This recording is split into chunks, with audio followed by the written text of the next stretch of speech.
All right, so I finally get to talk about the polarizer here that I've been using with the Sony RX100.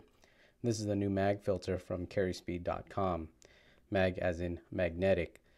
So the first version I had some plastic in there from the mold, but now in the final version, you see it's all metal and it's anodized front and back, red in the back, black in the front. High quality glass, they say, is made in Japan. And in my trials, I have not had any loss in sharpness, and the polarizer does work. So let me show you how it kind of comes together here. I already have one set up for this Sony RX100, and you see there's a thin metal ring that adheres to the front. So your camera can still expand and retract the lens. It doesn't change any of the form factor. So the filter has magnets built into the body, and it just attaches to the front. And again, the camera can still expand and retract the lens, and the filter can remain on the camera. When you're not using it, you can put it with the provided teardrop pouch. So we're going to go through the process of putting one onto the RX100, and the way it works, there are two sizes available right now. There's a 42mm and a 36mm. The 36mm will cover cameras like the Canon S95 and Canon S100, while the 42mm will fit cameras like the Sony HX9V, 10V, 20V, 30V, or even the Sony RX100. They do have two available. It covers a wide range of different high-end compact cameras, but again, right now they only have the polarizer. They will be coming out with other things like an ND filter. So getting back to installing it, it's going to look something like this, and you're going to pull the bottom piece out. That's the metal ring, and that gets adhered to the front of the lens. So you pull off the wax paper, and it's probably easier if you expand the lens completely. And then you're going to find the center of the lens, and that looks pretty good. So just push it on.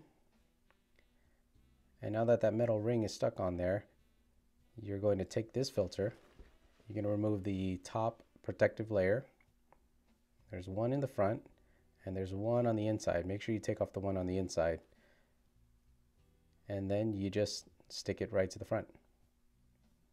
All right, so for the polarizer, all you have to do is you take it outdoors, find a scene where you would need a polarizer, and then you just turn it until the image looks good on the screen. And then you take your picture, or you just leave it there for your video. Okay, so they said that the glass optics is made in Japan and it's supposed to be coated in high quality. So one of the tests that they talk about is, here's a cheap filter. And what I'm going to do is I'm going to place a drop of water onto each one of them. So here I add a drop of water to this cheap filter. And then I'm going to add a drop of water to the mag filter. And if I tilt this downwards, you can see how the water spreads out across the surface of the glass. And then if I tilt this filter here, you can see how it doesn't spread across the surface of glass. It just kind of stays as a bead. So there's the cheap filter, and there's the coated filter.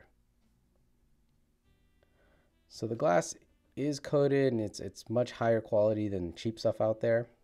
And you know, in my use, again, I didn't experience any loss in sharpness even when at full telephoto with my Sony RX100. And the polarizer feature does work to cut out glare on things like water, glass, and the blue skies. So that's it. That's a mag filter from carryspeed.com. This week they'll be coming out with the polarizer filter, and later on they'll be coming out with other things like the ND filter. There are two sizes available, the 36 and the 42mm. The 42mm again is for like the Sony HX9, 10, 20V, and the Sony RX100. And the smaller 36mm filter is for the Canon S95 or Canon S100. So check out more about the mag filter at carryspeed.com.